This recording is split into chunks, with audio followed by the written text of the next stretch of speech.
Good afternoon, students. Today we see recursion. Recursion is a one type of function. Okay, so what is recursion? Actually, recursion refers to a programming technique in which a function calls itself either directly or indirectly. So, before going to the depth description of recursion, we should discuss something. First of all, we know that a function can call another function. For example, just see the example. Suppose here is a function called a. So def a. Okay. Now a can call another function. For example, suppose b. Now this is function b, so b can call another function, say c, so it can be going on. So it is possible that a function can call another function. Okay, now there are mainly two types of recursion. One is direct recursion, another is indirect recursion. Okay, so what is direct recursion? So direct recursion is in which a function directly calls itself. Got it? And indirect recursion is if if there is a situation in which a function calls another function which calls the caller function. ठीक है, अगर कोई एक function ऐसा होता है कि कोई एक फंक्शन दूसरे फंक्शन को कॉल कर रहा है एंड दिस फंक्शन रिटर्न फिर उसी फंक्शन को कॉल कर रहे हैं, then indirectly the caller function calls itself, so it is called indirect recursion. Just see the example here, def a. So it is a function. Okay, इस function का नाम क्या है? A. Now just see the statement under the function. So this is a calling statement. मतलब ये जो function है ये किसी को कॉल कर रहा है. किसको? कौन से फंक्शन को कॉल कर रहा है? ए फंक्शन को कॉल कर रहा है. मतलब ये जो फंक्शन है ये खुद को वापस इसी के अंदर से कॉल कर रहा है. तो this is called direct recursion. And now see another example. Here a is a function. Now a calls another function. Here a calls another function named b. Okay, now see b. Here b is a function. When this function calls b, it jump to this section, and under this function another function was called. This is called a. So when a is called, it will be returned jump to this section. तो मतलब यहाँ से A से B call हो रहा है and B से A call हो रहा है. तो देखो ये जो प्रोसेस है मतलब क्या हो रहा है, A इनडायरेक्टली खुद को कॉल कर रहा है. तो this is called indirect function. Okay, so function का रिकर्शन का और भी कुछ और भी कुछ रिक्वायरमेंट्स है, वो हम लोग देखेंगे बाद में कि क्या रिक्वायरमेंट्स है. लेकिन उसके पहले हम लोग कुछ एग्जांपल देख लेते हैं कि रिकर्शन कैसे काम करता है. रिकर्शन हम लोग क्यों यूज करेंगे, कैसे रिकर्शन यूज होता है. Suppose there is a problem. आपको एक प्रॉब्लम दिया गया है कि find the sum of n natural numbers. Okay, find the sum of n natural numbers. So how can we find the sum of n natural numbers? So we can add n plus n minus 1 plus n minus 2 plus n minus 3 plus up to 1, right? Or we can write this statement as n plus sum of n minus 1. Now we can write this as n minus 1 plus sum of n minus 2. ठीक है, so this procedure is called recursion. Same procedure. So actually what is recursion? Recursion is a technique to solve a large computational problem by repeatedly applying the same procedure. Just see, here what is the function? If I say this is the function मतलब n plus sum of n minus 1, देखो same procedure यहाँ पर भी apply हो रहा है, n minus 1 plus sum of n minus 2, just change the value of the function or change the parameter of the function. So we can write sum of n minus 2 as n minus 2 plus sum of n minus 3. okay, right? So देखो same procedure यहाँ पर apply हो रहा है, right? सो इसीलिए मतलब some large mathematical या फिर कोई भी कंप्यूटेशनल प्रॉब्लम को सॉल्व करने के लिए हम लोग रिकर्शन यूज करते हैं, ठीक है?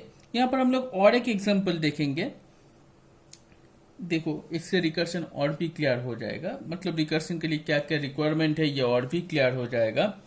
So just see this example. Okay, यहाँ पर क्या है देखो, एक फंक्शन है, what is the name of the function? Compute, and parameter क्या है यहाँ पर? n. ये क्या कर रहा है? n plus compute n minus 1. Okay, so it is also a recursion. क्यों इसको हम लोग रिकर्शन कहेंगे? देखो कंप्यूट के अंदर से ही कंप्यूट को वापस कॉल किया जा रहा है, n plus compute n minus 1. And this is main section. यहाँ पर क्या है? m equal to 5 and compute m. Okay, अब यहाँ पर प्रॉब्लम क्या है? देखो व्हाट इज द प्रॉब्लम. अगर इस फंक्शन को हम लोग या फिर इस प्रोग्राम को, अगर इस प्रोग्राम को हम लोग एग्जीक्यूट करते हैं तो क्या प्रॉब्लम होगा? देखो ध्यान से देखना कि पहले तो यहां से एग्जीक्यूशन स्टार्ट होगा. सपोज m इक्वल टू 5 है तो कंप्यूट m, यहां पर n का वैल्यू क्या हो जाएगा? 5 हो जाएगा. ओके, n इक्वल टू 5 मतलब कंप्यूट क्या हुआ? 5. अब जैसे कंप्यूट 5 हुआ, इसके अंदर में क्या है? n plus, that means 5 plus compute n minus 1, compute 4. Again ये स्टेटमेंट क्या होगा? 4 plus compute 3, then 3 plus compute 2, 2 plus compute 1, 1 plus compute 0, 0 plus compute 0 minus 1 minus 1. ये जो प्रोसीड्यूर है ये चलता ही रहेगा. क्यों चलता रहेगा? क्योंकि यहाँ पर देखो कोई भी टर्मिनेट करने के लिए कोई भी कंडीशन नहीं है, मतलब कोई भी टर्मिनेटिंग कंडीशन नहीं है. तो यहाँ से एक चीज हम लोग को पता चल रहा है कि अगर रिकर्शन जब हम लोग डिफाइन करेंगे या फिर रिकर्शन जब हम लोग क्रिएट करेंगे तो वहां पर कोई एक टर्मिनेटिंग कंडीशन होना चाहिए, वरना वो रिकर्शन इन्फिनिटी लूप में आ जाएगा और ये चलता रहेगा जब तक मेरा मेमोरी फुल नहीं होता. जैसे मेमोरी फुल हो जाएगा ये बंद हो जाएगा, मुझे कोई भी रिजल्ट नहीं मिलेगा, ठीक है? तो just see this example. Here def compute n, if n equal to 1 return 1, else return n plus compute n minus 1. Now this is the main section. m equal to 5, s equal to compute m. अब देखो यहाँ पर, इसको मैं यहाँ पर थोड़ा explain कर रहा हूँ. देखो पहले क्या है? m equal to 5, then s equal to compute 5. Okay, जैसे कंप्यूट 5 हो रहा है, कहां पर आएगा? दिस सेक्शन में. तो यहां पर जब होगा कंप्यूट 5, पहले देखेगा if n equal to 1, that means 5 equal to 1. No, तो एल्स काम करेगा तो क्या होगा? Return n plus compute n minus 1. That means ये क्या काम करेगा? 5 plus compute 5 minus 1, that means 4. Then इसके लिए क्या होगा? 4 plus compute 3, then 3 plus compute 2, 2 plus compute 1. अब देखो compute 1, अब जब क्या होगा? यही फंक्शन वापस कॉल होगा, कंप्यूट फंक्शन वापस कॉल होगा. जैसे ही कंप्यूट फंक्शन वापस कॉल होता है तो यहाँ पर n का वैल्यू अब क्या होगा? 1. सो 1 इक्वल टू 1, रिटर्न 1. तो ये रिटर्न कहां पर आएगा? In this section 1. 2 प्लस 1 3, ये रिटर्न होकर कहां पर जाएगा? यहाँ पर 3 प्लस 3 6, ये 6 कहां पर रिटर्न होकर जाएगा? यहाँ पर. तो 6 प्लस 4 10 रिटर्न होकर जाएगा यहाँ पर. 10 प्लस 5 15. ना मुझे अल्टीमेट आंसर क्या मिलेगा? 15 मिलेगा, ठीक है? तो एक चीज देखो, यहाँ पर टर्मिनेटिंग कंडीशन कहां पर है? यहाँ पर. ये जो सेक्शन है, ये जो केस है इसको बोलते हैं बेस केस, और ये जो केस है इसको बोलते हैं रिकर्सिव केस. ओके, तो ये दोनों केस रिकर्शन में होना जरूरी है। बेस केस क्या होता है? बेस केस मतलब base case is a case और statement the result should be reachable in this statement or in this section for some argument or parameter। ठीक है, वरना मेरा जो रिकर्शन फंक्शन है ये वापस ये चलता ही रहेगा। और रिकर्सिव क्या है? रिकर्सिव केस किसको बोलेंगे? जिस स्टेटमेंट से उसी फंक्शन को वापस कॉल किया जा रहा है उसी को हम लोग बोलेंगे रिकर्सिव केस। ओके, अच्छा, अब हम लोग और भी कुछ एग्जाम्पल देखते हैं तो देखो ये और भी क्लियर हो जाएगा। हम लोग पहले भी कर चुके हैं कि how to find factorial of a number, तो हम लोग यहाँ पर देख लेते हैं। ठीक है, तो कोई एक नंबर का अगर suppose you have to find factorial of 5 और फैक्टोरियल ऑफ 7 और you have to write a program. Suppose तुम्हें क्वेश्चन दिया गया कि write a program to find the factorial of a number. तो अब इस प्रोग्राम को हम लोग दो तरीके से कर सकते हैं, यूजिंग नॉर्मल फंक्शन कॉल और using iteration and using recursion. अब देखो यहाँ पर दोनों फंक्शन कॉल में क्या डिफरेंस है, नॉर्मल फंक्शन कॉल और रिकर्शन कॉल में क्या डिफरेंस है, ये और भी क्लियर हो जाएगा। ठीक है, तो अगर मुझे कोई फैक्टोरियल किसी नंबर का अगर फैक्टोरियल फाइंड करना है तो मैं क्या करूंगा? देखो मैं डायरेक्ट मेन सेक्शन में आ रहा हूँ। सबसे पहले num equal to int input enter number, तो यहाँ पर साथ साथ में ड्राई रन भी कर रहा हूँ। तो यहाँ पर नाम के लिए कोई एक इनपुट आएगा, सपोज वो इनपुट है 5। ओके, देन और एक वेरिएबल क्या है? फैक्ट, FAC फैक्ट से एक फंक्शन कॉल हो रहा है। क्या फंक्शन कॉल हो रहा है? फैक्टो बोल के एक फंक्शन कॉल हो रहा है जिसका वैल्यू क्या है? यहाँ पर पैरामीटर क्या जा रहा है? 5। तो ये 5 कहाँ पर रिसीव होगा? यहाँ पर n में, फैक्टो में n है तो n का वैल्यू क्या हो जाएगा? 5। ठीक है, तो यहाँ पर n है, n का वैल्यू हो गया 5। अब यहाँ पर मैंने और एक वेरिएबल यूज किया है f, तो f का वैल्यू क्या है? यहाँ पर 1 है। ओके, ना for i in range 1, n+1, मतलब यहाँ पर i का वैल्यू क्या होगा? 1 2 3 4 5। ठीक है, फर्स्ट ऑफ ऑल जब i का वैल्यू 1 होगा, f equal to f into i, तो i का वैल्यू भी 1 है, f का वैल्यू भी 1 है, तो 1 यहाँ पर f का वैल्यू 1 रहेगा। ठीक है, नेक्स्ट टाइम i का वैल्यू हो जाएगा 2, f into 2, that means 1 into 2 कितना होता है? 2। कहाँ पर रिटर्न होगा? 2 में, तो अब f का वैल्यू हो गया 2। जब i का वैल्यू होगा 3, दैट मीन्स 2 इंटू 3 कितना होता है? 6, f इंटू आई, सो 2 इंटू 3 6 कहाँ पर असाइन हो रहा है? f में, तो f का नया वैल्यू हो गया 6। Next again f into I, that means 6 into अब i का वैल्यू है 4, तो 6 इंटू 4 24, तो f का नया वैल्यू हो गया 24। देन 24 इंटू 5 f का नया वैल्यू हो गया 120। अब इसके बाद क्या होगा? मेरा लूप टर्मिनेट हो जाएगा, तो रिटर्न क्या होगा? f कहाँ पर रिटर्न होकर आएगा? दिस सेक्शन में।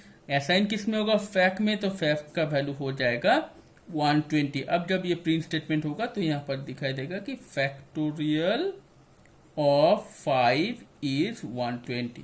ओके, अब देखो इसी प्रोग्राम को हम लोग क्या करेंगे? रिकर्शन यूज करके करते। देखो कैसे एक्चुअली क्या होता है फैक्टोरियल। एक्चुअली इससे देखो एक चीज देखो यहाँ पर कि यहाँ से मुझे 5 का जो फैक्टोरियल है ये तो मुझे मिल रहा है कि 5 के फैक्टोरियल का वैल्यू मुझे सही से मिल रहा है, लेकिन एक्चुअली फैक्टोरियल फाइंड करने का तरीका क्या है? What is the procedure to find factorial? Normally मैं मैथमेटिकली पूछ रहा हूँ, तो देखो जनरली अगर तुम्हें कोई बोलता है कि find the 5 factorial, so we can write 5 into 4 factorial, then 4 into 3 factorial, then 3 into 2 factorial, 2 into 1 factorial, 1 into 0 factorial. Okay,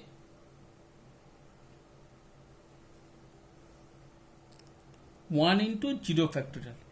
So यहाँ पर मुझे देखो ना तो मुझे पहले से 5 फैक्टोरियल क्या होता है पता है, ना 4 फैक्टोरियल क्या होता है पता है, ना 2 फैक्टोरियल क्या होता है पता है, लेकिन मुझे पता है कि 0 फैक्टोरियल क्या होता है 1। तो यहाँ पर मुझे वैल्यू क्या मिल जाएगा 1। तो 1 इंटू 1 क्या होता है 1।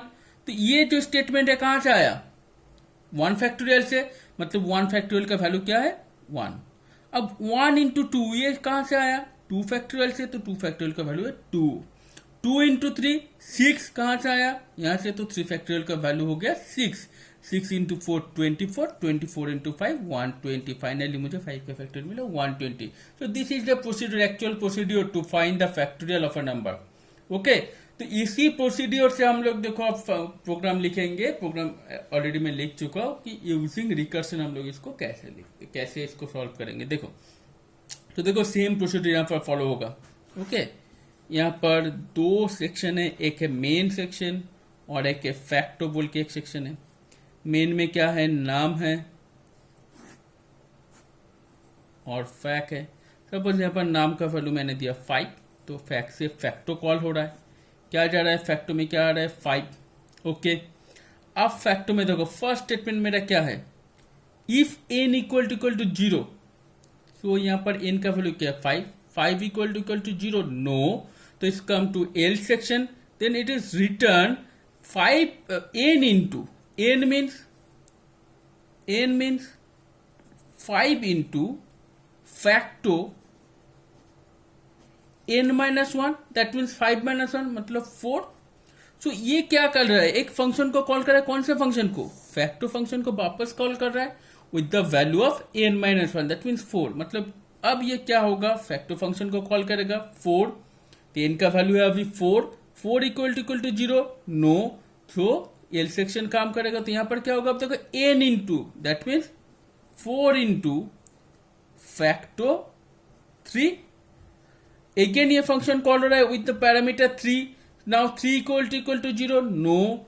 Then it return 3 into facto 2, then 2 into facto 1, then 1 into facto 0. अब देखिए इनका वैल्यू क्या है 0. तो 0 equal to 0, yes, then it will return 1. किसको रिटर्न करेगा, कहां से इसको कॉल किया गया था, यहां से कॉल किया गया था. यहां पर क्या वैल्यू रिटर्न होगा 1. फाइनली इसको कौन कॉल किया था, फैक्टो 1 कॉल किया, तो यहां पर रिटर्न होकर क्या जाएगा 1 इंटू 2 हो गया इसका वैल्यू. तो इसको कौन कॉल किया था, फैक्टो 2, तो यहां पर वैल्यू आ गया 2 इंटू 3 6, तो यहां पर वैल्यू आ गया 6 इंटू 4 24, तो यहां पर वैल्यू आ गया 24 इंटू 5 120, तो यहां पर वैल्यू आ गया 120. इसको कौन कॉल किया था, फैक्टो, तो यहां पर वैल्यू रिटर्न आ गया 120. अब सेम तरीके से मुझे ये स्टेटमेंट आउटपुट मिलेगा कि फैक्टोरियल ऑफ 5 इज 120. ठीक है, तो ये होता है रिकर्शन ऐसे काम करता है. Okay, so that's all for the today. Next class में हम लोग क्या देखेंगे कि नेक्स्ट क्लास में हम लोग और भी एग्जांपल देखेंगे रिकर्शन का, एंड हम लोग डिस्कस करेंगे कि बोर्ड में किस तरह का क्वेश्चन आता है, कैसे हम लोग उसको सॉल्व करेंगे. ओके, और भी बहुत सारे एग्जांपल है, नेक्स्ट क्लास हम लोग देखेंगे तो ये और भी क्लियर हो जाएगा. Thank you.